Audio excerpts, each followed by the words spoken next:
राजू शेतातल्या झोपडीमध्ये हाताने त्याला बकऱ्या मागच्या काकूने बघितलं. काकू झोपडीमध्ये आली आणि राजूला म्हणाली, तुला मी चिमणी देते. नमस्कार मित्रांनो, स्वागत आहे तुमचं आमच्या चॅनलमध्ये. तुम्ही जर अजून आमचं चॅनल सबस्क्राईब केलं नसेल तर प्लीज चॅनलला सबस्क्राईब नक्की करा. जूनचा महिना सुरू होऊन 10 दिवस झाले होते, तरी पण पाऊस पडलाच नव्हता. राजूकडे थोडीफार शेती होती, तो शेतीच करायचा. पाऊस पडला नसल्याने राजूला अजून शेतात काही काम नव्हते. तो शेतात यायचा, थोडाफार आराम करायचा आणि परत घरी जायचा. त्यांच्या शेतामध्ये एक झोपडी होती, तिथेच तो दिवसभर बसायचा. त्या झोपडीमध्ये एक खाट पण होती. राजू दिवसभर खाटेवर आराम करायचा. राजू अजून अविवाहित होता, पण त्याचं वय खूप जास्त झालं होतं. तो शेतात एकटा असायचा, त्यामुळे झोपडीमध्ये जेव्हा मनात काही आलं तर एकांतात तो हाताने. एक दिवस तो दुपारी असंच खाटेवर बसून त्याचं ते सर्व हाताने.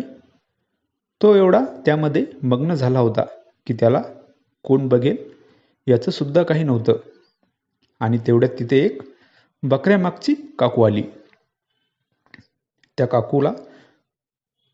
काकू राजूला बघत होत्या आणि त्याला तसं बघता बघता काकूच्या मनात पण काही भावना जागल्या आणि त्या राजूला आवाज देऊ लागल्या. राजू पटकन खाटेवरून उठून झोपडीच्या बाहेर आला.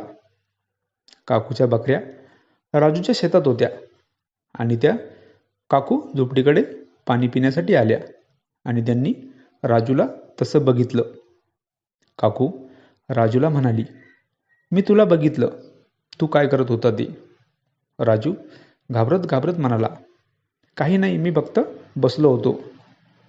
काकूने राजूचा हात पकडला आणि राजूला झोपडीमध्ये नेले आणि म्हणाली, तुला मी चिमणी देते. काकूचं असं बोलणं ऐकून राजूचा तर खुशीचा ठिकाणा नव्हता. अगोदर राजूला कधीच चिमणी भेटली नव्हती. काकूने तर त्याच्यावर जणू उपकारच केले होते. राजूला तर दुष्काळामध्ये हरियाली भेटली होती. राजूने दिवसभर काकूला झोपडीबाहेर जाऊच दिले नाही. काकूच्या बकऱ्या तर कुठल्या कुठे गेल्या होत्या. नंतर काकूला बकऱ्या शोधायला राजूने मदत केली आणि तो काकूला म्हणाला, रोज पण येत जा बकऱ्या घेऊन इकडेच. काकू तर रोज राजूच्या शेतात येऊ लागली.